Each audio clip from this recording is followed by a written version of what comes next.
प्रधानमंत्री नरेंद्र मोदी ने आज रेलवे को बड़ी परियोजनाओं की सौगात दी है। 41,000 करोड़ की 2,000 ये परियोजनाएं हैं।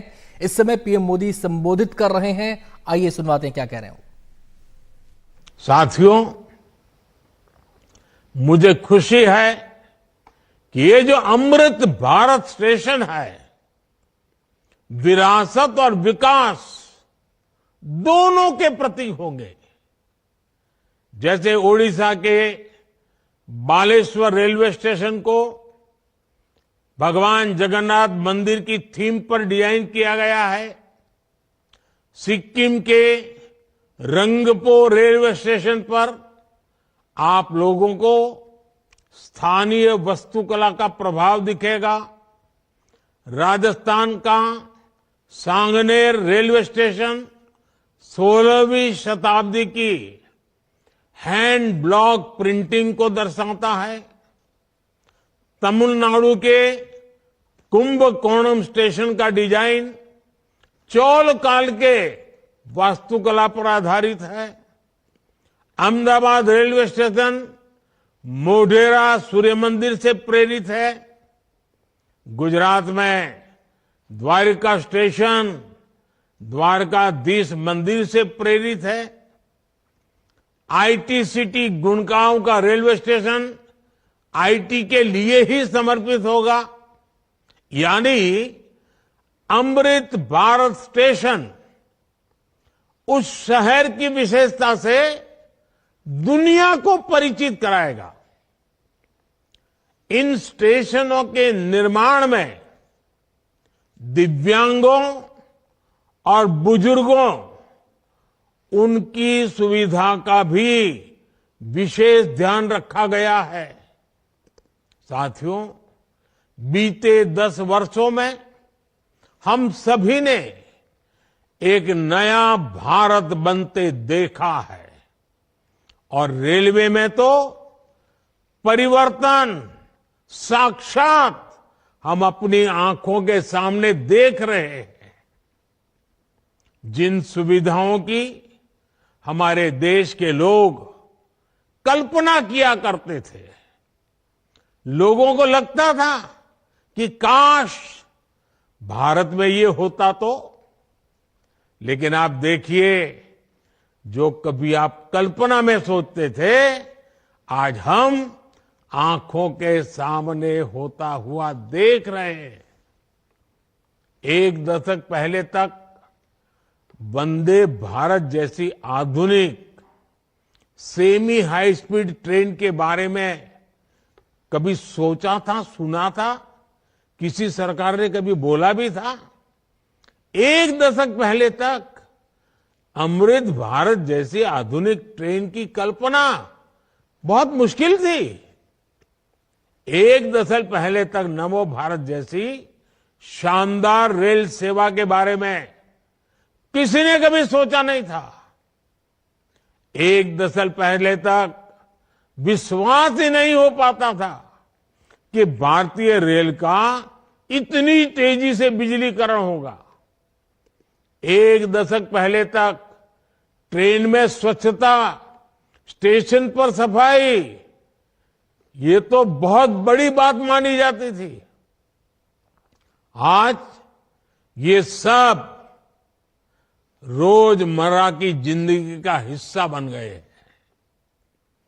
एक दशक पहले तक मानव रहित फाटक भारतीय रेल की एक पहचान बन चुकी थी, एक आम तस्वीर थी। आज ओवरब्रिज, अंडरब्रिज से वे रोक टोक और दुर्घटना रहित आवाजाही सुनिश्चित हुई है।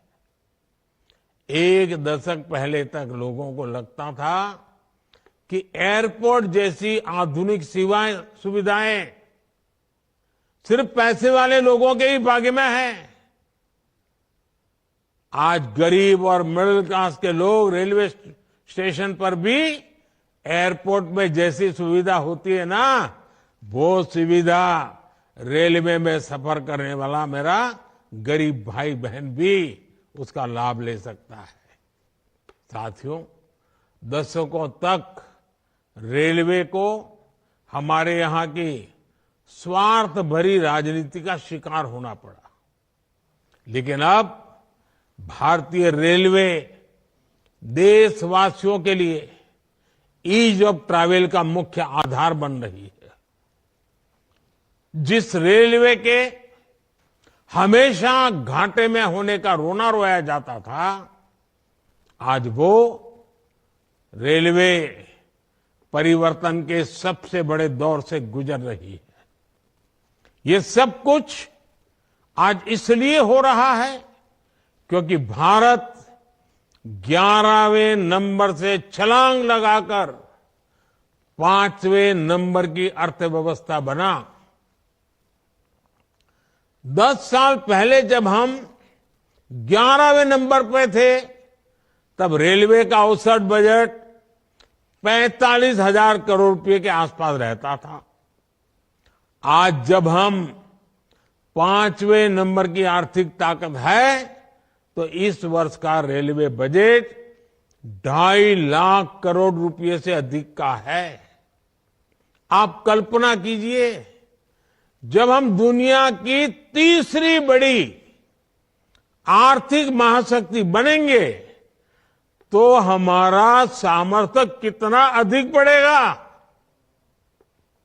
इसलिए मोदी भारत को जल्द से जल्द दुनिया की तीसरी सबसे बड़ी अर्थव्यवस्था बनाने के लिए जी जान से जुटा है। लेकिन साथियों, आपको एक और बात ध्यान रखनी है। नदी नहर में पानी चाहे कितना भी क्यों न हो, अगर मेड़ टूटी हुई हो तो किसान के खेत तक बहुत ही कम पानी पहुंचेगा। इसी तरह बजट चाहे कितना भी बड़ा हो, अगर घोटाले होते रहे, बेईमानी होती रहे, तो जमीन पर उस बजट का असर कभी नहीं दिखता। बीते 10 वर्षों में हमने बड़े बड़े घोटालों को, सरकारी पैसे की लूट को बचाया है। इसलिए बीते 10 वर्षों में नई रेलवे लाइन बिछाने की गति दोगुनी हो गई। आज जम्मू कश्मीर से लेकर नॉर्थ ईस्ट तक ऐसे स्थानों तक भी भारतीय रेल पहुंच रही है जहां लोगों ने कभी कल्पना भी नहीं की थी। ईमानदारी से काम हुआ, तभी 2,500 किलोमीटर से अधिक डेडिकेटेड फ्रेट कॉरिडोर का काम हुआ है। यानी आपने टैक्स के रूप में, टिकट के रूप में जो पैसा दिया, उसकी पाई पाई आज रेल यात्रियों के हित में ही लग रही है। हर रेल टिकट पर भारत सरकार करीब करीब 50% डिस्काउंट देती है। साथियों, जैसे बैंक में जमा पैसे पर ब्याज मिलता है, वैसे ही इंफ्रास्ट्रक्चर पर लगी हर पाई से कमाई के नए साधन बनते हैं, नए रोजगार। तो अभी आप पीएम नरेंद्र मोदी का संबोधन सुन रहे थे, जिसमें उन्होंने बताया कि कितनी बड़ी ये परियोजनाएं हैं देश के रेल नेटवर्क को विकसित करने के लिए और विकसित रेल नेटवर्क की दिशा में कदम बढ़ाने के लिए। उन्होंने ये भी कहा कि ये तभी मुमकिन हो पाया है जब जो पैसा जनता का, टैक्स का पैसा था, जनता ने जो पैसा सरकार को दिया टैक्स के रूप में, उसकी पाई पाई का इस्तेमाल विकास कार्यों में हुआ। उन्होंने कहा कि भारत को तीसरी सबसे बड़ी अर्थव्यवस्था बनाना ही मोदी का सबसे बड़ी प्राथमिकता है।